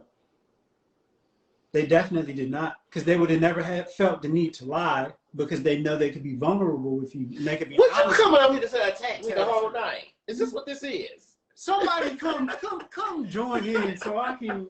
It's not to attack you. I know. I'm just being. I want to help because you keep stepping on my toes. You are telling some real motherfucking shit. You are telling some real shit. That's some real nigga shit. Right. Damn. Tez, I agree with you. You never fully know someone because people change, but that's another key. And that was another topic I had, but we're gonna do tonight about why you want a relationship, because most people aren't willing to accept people when they change. Anybody who's been married, anybody who's been in a long-term relationship knows that everybody changes over time. You evolve. And a lot of people, when people change, they say, I like how you was in the beginning. I like when we were in the honeymoon phase. I liked when everything was perfect. But when that change happens, and you got to learn to love them in that change, that they're a different person. And because everybody has room for growth. That's the room that's always empty in the house. The room for growth. Oh, my. Oh, my. Oh, I know it. I think I got told that before. I liked you at the beginning. You ain't the same one. Right. Like, was I supposed to be the same as that person the day that you met me? Am I not supposed to get better? Am I not supposed to want more? Am I not supposed to expand more? Is it not supposed to grow more? Shouldn't the requirements of relationship go higher and higher, to me, in my mind? And the biggest problem with that is people who are in a relationship with someone who has low self-esteem or trust issues. Because as you grow, like you're doing this show, you're divulging your information. You may gain new friends, new people that you're hanging around. Some people will hold you back Okay. Go ahead. We'll get Shaquille. I'm about to join. Some people will hold you back because they fear that you're going to change and you're going to like something else and you won't like them anymore. But if a true healthy relationship, y'all should be growing together and individually. That should make the relationship better. Yes, but you got to remember people grow apart. So that's a fear for some people that if you grow too much, you may go in another direction. My light is too bright in it, so you gotta try to dim mine because yours ain't bright yet, or because I feel like you're not like, let's say you got peach cobbler and you got blackberry cobbler, and you're only used to having peach cobbler, but you try blackberry cobbler and apple pie, and you're saying, I like this over here more than I like the peach cobbler, and I want to go explore more and be out there more. Then they're like, well, I liked you when you liked peach cobbler because that's what I made for you. That's what I cooked for you. That's what I brought to the table. And if you're liking other things, you might not want what I had to give no more. Oh, that happens. Oh my God. I'm so full tonight.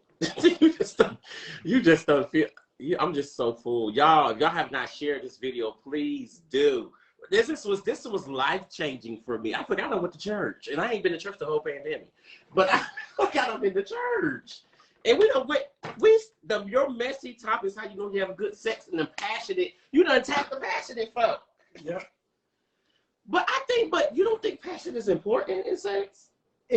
Passion is definitely important, but it has to be healthy. And what happens a lot of times, people go for the passion, and the passion blinds them to the other traits they need to see. Passion can blind you from saying, hey, is this an honest person? Are they divulging everything? Can I trust them? Because you are enjoying the passion so much, you're ignoring flaws. And certain flaws, the red flag. Yeah, certain red flags that can't be ignored. But it feels so good. Everything that feels good ain't good for you. Oh my God. Oh my God. Oh my God. Oh my God. Oh my God. I just don't. Oh, Jesus. But I like the. Oh. That's how I think my partner's supposed to feel about me, though. I think because I feel like if I don't have passion, I feel like I'm fucking. Right. But you're still thinking about sex. I'm talking about the relationship. I know, but that's what the topic. I thought the topic was, how do you know? Yes, but what I'm saying is, if you focus on all the parts, the communication, the trust, the loyalty, and then you get to the passion, that's going to be 10 times better than, like you said, having to worry about, is this person giving somebody else that same passion because it's the same thrill? Because that's what makes you crazy. Because there's a lot of people who can talk that can get you intrigued and be like, ooh, I like that. I like what this sound good to me. It's perfect. Ooh, I like that. I need to experience that. Then you get involved with them physically. Now your emotions is tied in it. Now you blind to the things you need to be looking at. But see, that's the problem. What I'm saying is, when you have the passion and you have all the other components, now you have a life partner. Now you have a marriage. Now you just don't have just 6 months or a year and a half. Then we fall out. Oh my! And then we might smash again, and then get back together, and then it's still not healthy, and it's then toxic. Right? That is toxic. And it's so draining. Right? Because unless you just don't want to get married, you should be dating with an intention of getting married. So I feel like this is how I view it too. I feel if we're dating and I'm dating someone and I'm getting to a place where it's going to cross into a relationship, I'm going to say yes to that relationship because I feel like this could potentially really go somewhere. I'm not trying to jump in a relationship just to say, hey, I'm in a relationship. That's the easiest thing to do. For me to commit to you in that way, it's because I see something. I get something. It's something out of that I can do. Right, but I got to challenge you. See, I can help a lot of people. Is what you seeing potential, and the opposite word is kinetic. Potential energy or kinetic energy. Potential is what you see it could be. Kinetic is it actually being in motion and it actually happening. Yeah, I mean, you mean something to me. You mean, you know. But are they being honest with you? Are they divulging their true selves to you? Because a lot of people have that mask up for a very long time. Ooh. That's that honeymoon phase because you don't, and then you're blind in the honeymoon phase because that passion and that excitement is there. But as that honeymoon phase fades, you start to see all their flaws. Oh, Jesus. Because you was blinded by the passion or this is brand new. They done said some things I ain't never heard before and I liked it. But once you get past all that, it's like, because people, that's why you got to be self-aware. Like when you go into a relationship, people need to grow, right?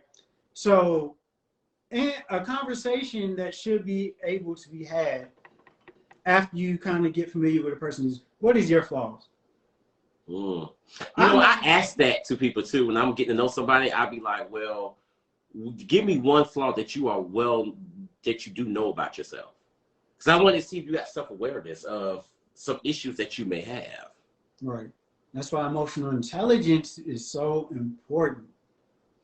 Chad, y'all got me thinking about my little tender. He takes time with me. He can read me. Woo, just taking our time, enjoying each other on different levels. And he's sexy, but we not all about that. Ooh, Raven, well, girls like you about to flick your bean. But you know, and I can give you a whole page of things that you should be looking for in a long-term partner before you, because it's not just the relationship, but also what about how y'all handle money? That's a big key because most divorces are because of financial issues. It's my money though. But so, like a conversation people don't seem to have. A lot of women actually don't want to work after they get married. What? A lot of them. Or if they have the ability to, they do not want to continue working. I don't agree with that. So those women are usually women who want to have kids because after you have a child, they want to be able to devote their time. They don't want to have a child 1 month after they got to go back to work and then leave the child in the daycare and they only 1 month old and don't get to nurture them like they want to. But I don't know if I can. I think that comes to a point where if a wife does not go back to work, I think that's a marriage conversation for them. I don't think she just decides it. I think just say yes, it's after the child, not before. But I don't think a woman decides that on her own. Like, I'm just not going back to work. I think it is a conversation for her and her husband to have it to sound like YPIPO. What's that? I don't know. But you wouldn't imagine. That's what I'm saying. In relationships, how many conversations are not had that need to be had? Like, are you a spender or are you a saver? I'm a spender. Right. I'm a spender. So that's an automatic conflict.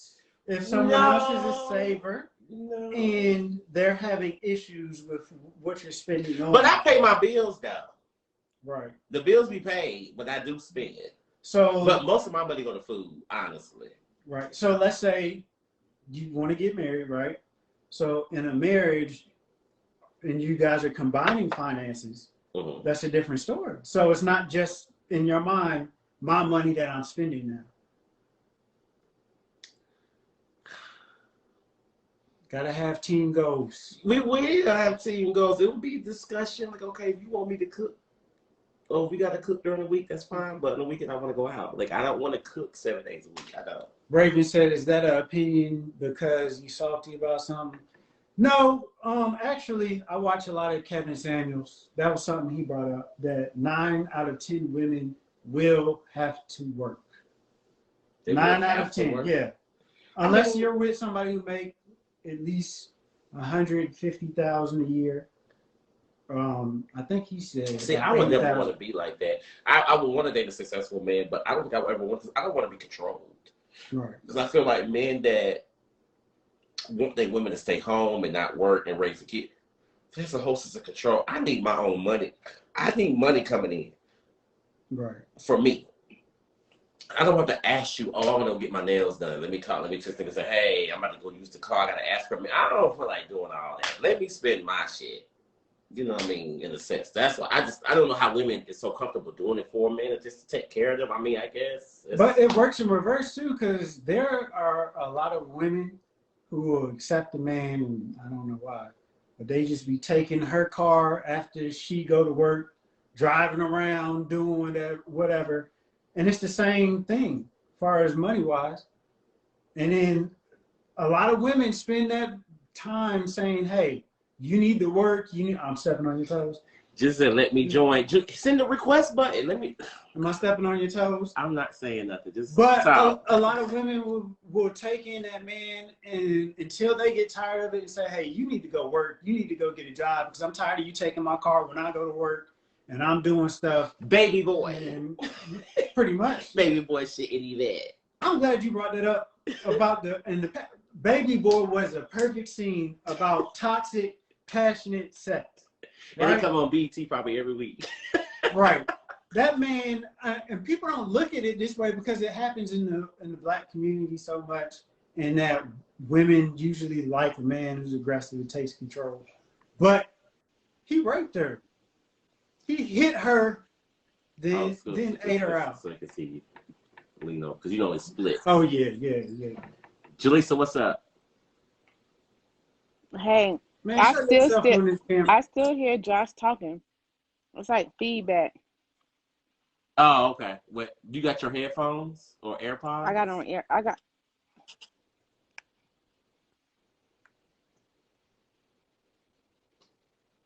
Okay, go ahead. We can hear you. I got on AirPods, but I can hear myself. Okay, now. Oh, I can't. It's not echoing on my side, baby. But I prefer you to have them in though. But go ahead. What's up? What you wanted to jump in and say? I was on. I can still. Oh my God, it's a delay. Hold on, Desmond, cut me off of here, and then I'll come back. It's a delay. Okay. Well, don't use the AirPods. There ain't something wrong with yours. Mine's cutting up too, girl. My AirPods been cutting up. I have to buy some new ones, and I don't know what's going on. I'm gonna let her come back. Oh, Jesus. My sister said she wish a nigga would. The toxicity be real. No, I'm talking about like dropping, using her car, going to work, you know. It happened. You know, I said that last week about white men have affairs and men cheat and black men cheat. Mm-hmm. Go ahead, Jaleesa. I'm here, baby. Is this better? Yeah, that's better. Okay. What's up? What's going on? What you got? I wanted to comment on Josh and this whole stay-at-home mom type thing, conversation that y'all were having. Mm-hmm. Because once upon a time, I was a stay-at-home mom. And so it's a little sensitive topic for me because I feel like a lot of people think that stay-at-home moms, they're lazy. They don't want to work. They don't want to, whatever. They use their man for money or whatever the case. But that's not, every situation is different, and you got to look at every situation, of course, differently, every family differently. Now, I feel like there are some women who have that, like, okay, they really may not want to work. They really just want to be home, taking care of the home, whatever the case may be. That might be a goal for them, whatever. Then you got some women like me, in all honesty, it just benefited our family at the time for me to stay home. Daycare is mad expensive. I was working before, so at the time before I started having children, I was working. But if I was to put my oldest son at the time in daycare, I would have been spending my whole check. So like I would have just been going to work just to pay for daycare, when I could have lived a little uncomfortable for a little bit, you know what I'm saying, and stay home and raise my own son, teach my own son, and not have to really worry about putting him in daycare. And then on top of that, I was, first child, I am nervous. Like at the time I was living in Durham and I, didn't really have family there. Putting my first child in daycare it was very scary for me, and it was scary for bros. So, considering if I continue to work, all I'm working is to pay for daycare. Like my check would have been paying daycare. Nobody wants to do that. I got to send my son to daycare for 8 hours or however long, just so I can make some money to pay for it to keep him away from me. You get what I'm saying? Oh, of course. So, But that was a mutual decision, right? yeah. It was, That's what I was thinking. it was a mutual decision, but I just had to come on here and clear the air because some people think that people like women who choose to stay home, they lazy, when in all actuality staying home is really a hard job. Raising kids and trying to take care of the home, that crap is not easy at all. Like, and now that I've done it and now that I'm back working, because I pretty much done it for a very long time. I done it for like 4 years, maybe 5 years, something like that, 4.5 years. And now that I'm back working, I can't say that I am happy to be at work, because it's hard raising these kids, and then you doing it all day long. Whew, it's hard. But I agree with you, and I feel like, but certain things aren't discussed in the beginning of relationships. When kids come in the picture, I don't feel like women should have to work, because you want your child to have that connection with you, and not a daycare sitter. That's automatically going to give them a higher level of separation. Daycare's so damn expensive now. It is super fucking expensive. It is. Like this lady was telling me today that her, I think for her son, when I was asking her about a daycare, it's a daycare by my school, and I was asking her, did she like that daycare, blah blah blah, and she was like, yeah, I love it, but when I inquired about it, they wanted $320 a week. That's crazy. That is really crazy. That's $1,200 a month. That's rent. Mortgages. God damn. Yeah, for a babysitter? $300 a month. Like, excuse me? When I can raise my own for free?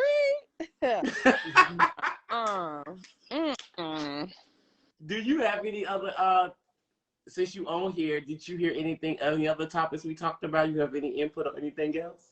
The only other thing is about that whole girl in that situation. My advice, I love everything that Josh said. My advice to her was wash your hands. Just wash your hands with the whole situation, because that's too toxic and too messy. And I just honestly feel like if there's no ring involved, there's no marriage, and you have the opportunity to walk away when you can, because no. So you saying with marriage, if she was married to her, then she should look more into saving her marriage? I'm not even saying that either, because I'm talking for me. Like, I know if I was cheating on, I personally could not handle that. Like, if you cheat on me, now I'm too busy walking around every time you on your phone. Who you talking to? I gotta live. You know what I'm saying? I gotta live like that, and that's uncomfortable for me. So I'm not even saying that, but I mean, because some people feel like, okay, once they marry, some people do want to fight for their marriages or whatever the case may be. But I'm saying, like, it makes it less complicated when there's no ring. Because then you can easily... It's easier to walk away. Yeah, you don't have to go through the divorce. You don't have to get lawyers. You don't have to do all of this. When you're married to somebody, it's a whole other ball game. So, Ron asking a question, Jaleesa. He said, do you guys feel that daycare is not good after a certain age for the sake of the child? Example, them having an exposure around other kids. Do you think that daycare is not safe after a certain age? Swipe the thing. You can read it too, girl. Swipe it. This sounds like he asked the question backwards, because I would say for the first 3 or 4 years, because 0 to 5 is the height of the development stage for the child that will shape the rest of their life. From 0 to 5, they soak in so much knowledge. Kids can learn Spanish, a whole language, from 0 to 5. So from 0 to 5, that is a period where no daycare for me. Taylor. If you can do it, if you got the money, Okay. or somebody can stay home during that period, 0 to 5, no daycare. But don't you need the child to have and to know how to interact with other kids when they go into kindergarten? They don't not used to being around other kids. Like, don't that affect that? Well, it depends on your child. Like, for instance, Zan is about to be in that boat. He's about to be he just turned 5 in January, so he'll be going to kindergarten in August, and he will be that kid that has never been in a, well, he was in daycare for like literally I tried working. I worked at a daycare, and he went there for free. So that tells you they were not paying me anything. Whatever. I left. But he was literally there for 8 months. He don't remember that. So, and ever since then, like, you know, he never really stepped foot into another school. He's been with me. And so he's about to be that kid that starts kindergarten and never been around other kids like that. But I can say I really do think it depends on your child. Like Zan he likes people. He's a smart kid though. He's a friendly kid. He likes people, and he thinks everybody his friend. So it really depends on your child. Now Asher's a different. Don't you get on my friend. Asher's a different story. Like, I don't think Asher will adapt well when it's time for him, like when it's time for him to go to school. So I really think it just depends on the child. But they can still be around other kids. It just won't be in daycare. You take them to the playground, you know, have play dates with families, cousins, their little cousins, or, you know, church. It's not at daycare where they're left without the security of a parent. Okay. Yeah, but yeah, that's all I gotta say about. Okay, thank you, Jaleesa. Love you, boo. Tell my friends I said hey. Tell Bros I said hello. I will. He's at all right. Bye. Bye. I can't hit this thing. Oh, there we go. Whew. That was good. That was a good synopsis. I'm tipsy. Shit, I don't give a fuck. I've been drinking Crown Peach. It's not the same as the habitual exposure, is what Ron is saying. Anybody else? Come on, y'all. Jump up on here real quick before I get up off here. Come on, because I only got... Is Deontay still on here? Yogi, get on here and sing us something. Send us out, honey. If nobody else going to join up on here, somebody... Well, in my closing... Oh, my God. I hope... Where's Deontay? Oh, sorry, go ahead. Go do your closing. I hope that some information was gained so you guys can have healthier relationships. That's why I definitely wanted to come on here. I even surprised this guy beside me. He didn't believe I was the love doctor. I think I got him convinced by now. Yeah, I can give you that little title now. First, I was like, what the fuck this new title came from? Yeah, but definitely, I want everybody to experience healthy relationships. I want everybody to be healthy, joyful, happy, not experiencing all these roller coasters. Life automatically gives you roller coasters. That's enough. So hopefully I gave out some gems that you can use in your life, or that you already knew. Yeah. But, and I do feel like what you said is correct. Life is already going to give us obstacles and hurdles and things to hop over, things to go through. We already are designed to face certain issues or face certain adversaries. So why add to that, to what's already promised to you that you have to go through in your own, your own life. So I definitely appreciate you coming on here tonight. You really shocked me tonight, Josh. You really did, because you talk a lot of shit week to week on my comments. I do. And just because my hair is still wet. If I would have drive, you would have seen this ain't a Jerry curl because you love to come for my motherfucking hair. You know, and with your hairline giving me feel gold tease. But anyway, but then we're going to end on a positive note. I thank Josh. I really do thank you. I don't know where Deontay is. I was going to have him close us out. And, you know, Yogi be playing. She played too much. She said, yes, Josh, you grew up. Everybody know you was immature. I wasn't immature. I was just silly. That's all. And I'm still silly. I just, once you get to I'm an onion because I'm a Cancer. How long you been married? Once you peel back the layers, you see the depth there. I've been married. It'll be 3 years in April. That is amazing. What you got something planned for y'all 3-year anniversary?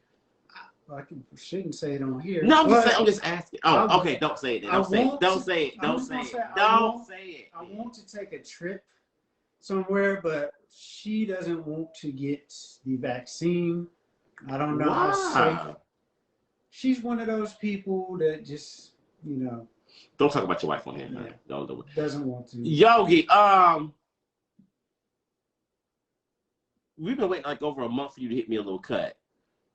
But I'm going to end, if Yogi want to come on and sing, I'm going to let her hit a little tune because she said she could sing. She should never announce that on the show. But she was in the gospel choir. Of course she can sing. Well, she acts so shy. You know, she doesn't want to do anything. Father God.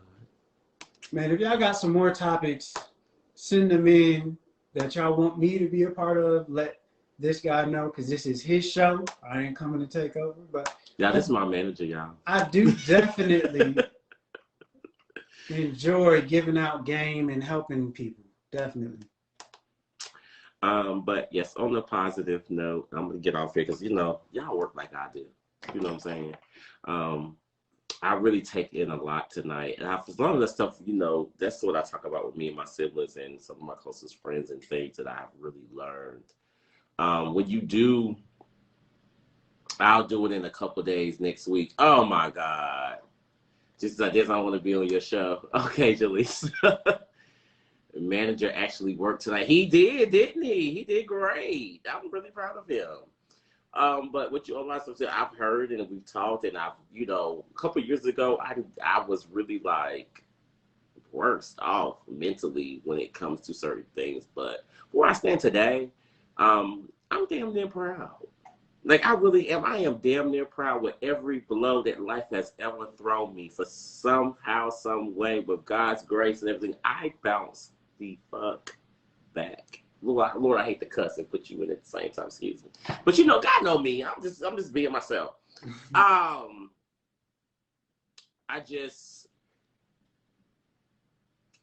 just such amazed that even with doing this, y'all have seen me go through public blows, and I just keep coming back.